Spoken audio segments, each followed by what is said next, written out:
Good morning at NTV, and guess what? We are still in the 16 days of activism against gender-based violence. Now, looking at the statistics, they are staggering. No wonder they caused us to have the theme for the year 2022 as Unite Activism to End Violence Against Women and Children. Now, focusing on women and children, this mission gets to be deeper than meets the eye. Looking at the statistics, 1 out of every 3 women has experienced some sort of abuse from their partner or significant other, for that matter. It could be emotional, it could be direct, it could be physical, it could be sexual, whatever the case and form of abuse that has been experienced by 1 out of every 3 women. So if you're among 3 women, then ask yourself, if it's not you, then the other 2 could have had that kind of experience. Statistically, around the world, you get to have 12 million young girls married off before the age of 18. Now, that is also a dangerous statistics for the future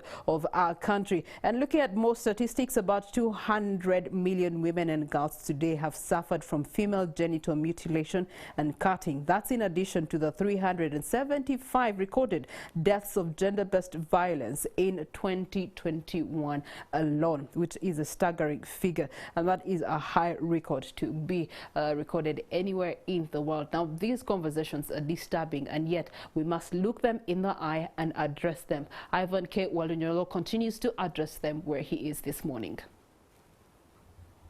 Well, thank you very much, Chris and Priscilla. The conversation around gender-based violence that has been on, of course, a conversation, a discussion in people's minds up to this time. It continues to raise more questions, it continues to draw more attention, especially from the stakeholders, sector players, to see that it comes to be addressed. But as we speak now, many other areas across the country are still portraying the gender-based violence at the highest peak. That still needs more other redress from those that are concerned. But of course, we still want to expound more, explore more of what is happening for those that are directly involved into fighting this in different sectors across the country. This beautiful morning, I am joined by the field coordinator of Action Aid, that's Shiba Namulindwa, joining me to explore more of this conversation. Thank you very much for joining me on Morning at NTV. Thank you so much for having me. Good morning. You are working in different parts of the country. You are fighting for the rights of women and children, supporting and raising their voices. Where are you seeing the challenges going unnoticed, especially from the areas where you're working? Thank you very much. As we commemorate the 16 days of activism, and we are all uniting to end gender-based violence, of course, there are a number of areas that go unnoticed, regardless of the many interventions and the many legal and policy frameworks in place. We still see that there are increasing numbers of gender-based violence against children, against women and girls. And some of those areas, I think, are related to the way our society is set up. Our society is a male-dominated society that is designed in a patriarchal manner, that men set the pace on what we define as our core cultural values. They are determined by what men think, and sometimes some of these things are harmful to children, to women and girls. We are battling with issues of child marriages. We are battling with issues of spousal violence, intimate partner violence. Shiba, I will cut you short. When you're defining what you're saying, are you trying to tell us that there is a rift between culture and modernity of what this whole campaign is against? It's not necessarily a rift. Actually, there is no rift. But I think the way our social norm setup is and practices in the communities is what we have to give more attention. Even if we get so many laws and policy framework in place, without dealing with the core issues of patriarchy, of culture, regressive cultural norms that are affecting women and marginalizing the girl children, that are putting them in a low and powerless position. Is that manifested in the mindset change you're trying to portray? Yes, actually, one of the interventions we've been dealing with is around male intervention and male involvement, because we have come to realize that fighting for women's rights without engaging men and boys coming on board, it cannot be sustained. So one of the things we are doing is around social norm change, issues around positive masculinity, to ensure that women and men all understand that women have rights. Because Which areas still exhibit the highest violence of this nature? the highest violence of this nature, I've spent most of my time in eastern Uganda, and we have very high levels of violence in Kalamoja areas and Sebei regions, as well as Teso.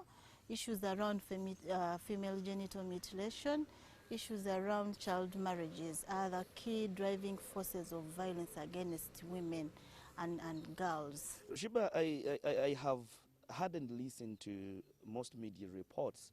It seems to be like when you're doing this campaign, you're not involving the cultural leaders. Even when you're going to Sebe and saying end mutilation against women, some of them are going, they're going into hiding, and they're being involved in such acts. There seems to be a gap between how you want to change society and mindset, but you do not want to involve the cultural leaders. Actually, it is not true that we are not involving the cultural leaders. It's unfortunate that some locations do not have gazetted cultural institutions like the Sebei region. But with the institutions that are there, the associations for cultural leaders that are there, they are all on board and they are behind this fight, because they are forming part of the male action groups and male champions that we are working with to ensure that communities denounce and pronounce the harmful social practices that are affecting women and girls. So cultural leaders are on board, and you cannot change culture without involving the culture. There is something that is being manifested with an inferiority complex. When you say you're supporting a woman and a child, especially girls, I know you talk about girls every time, but there seems to be a way you're leaving behind a boy, and you're not supporting men to support their women, and that's why you see everybody says, I'm fighting for the rights of women and children. Where are you leaving the men? Are you trying to disposition male chauvinism or what? No, actually that sounds like blackmail. As ActionAid, one of the things and approaches we are using is feminism. Feminism is an ideology that challenges oppression that comes with patriarchy. And not all women are feminists, and not all men are patriarchal.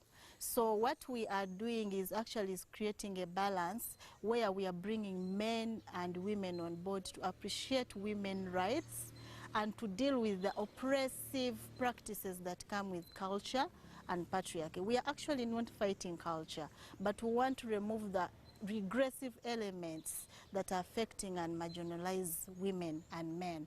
It is actually not entirely true that negative culture only affects women only. It also affects men.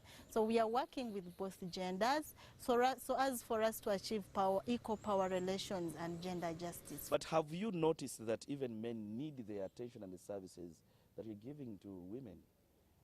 It's actually true. ActionAid has gender-based shelters across Eastern region and some parts of northern Uganda. And we have received cases of men who come and we handle them. The only challenge is that we do not shelter them, because if they are beaten, they'll have to find a relative where they can find shelter. So our shelters only accommodate women, but our services are for all men and women. We counsel, we mediate them, and we've always supported them. How are you passing on the message against gender-based violence? Are you meeting women individually? Are you forming associations that they can advocate to raise their voices? How are you passing on the message? We've done that in several ways. We've done community outreaches where we are doing awareness in communities. We've been doing mobile legal aid clinics where we have men and women on board. They bring in their cases. We give them legal advices, but we also use such platforms to create awareness. about gender-based violence and also the regressive cultural practices in the communities that sometimes go unnoticed. We also keep telling people on the drivers of gender-based violence and the alternatives that people need to bring on board. Issues around education for girls and boys. There shouldn't be discrimination on who should go to school when the family has no money. A girl can as well go to school as well as the boy. So the other platform is we are building movements, not for only women, but for also young men who are on board. We have male champions. They can join our male champions to advocate for women's rights. And these are the men we are using. They are male models. My husband is a male model. You can join us and be a male model to understand and appreciate that a girl is as important as a boy child. As a parent, it actually starts from our home. From the policy perspective, that is government, where do you think there are gaps, there are gaps that you think need to be addressed from a policy level, that this can easily be understood by a common man who is in Kweni, who is in Kapchora and maybe Palisa? I think the first step would be translating those policies and legal frameworks into the local languages so that the communities can appreciate on what happens, but also creating awareness about these legal policies. We have very many of them. We even have a gender policy in place. We have a Domestic Violence Act. We have But do you have these cases reported or they may have told in communities? You interact with maybe CLOs of police, and the cases are reported or merely talked about in communities? The cases are reported. The only gap is that there is a gap in understanding of the law and the legal frameworks, but also on the side of prosecution and evidence collection by the police.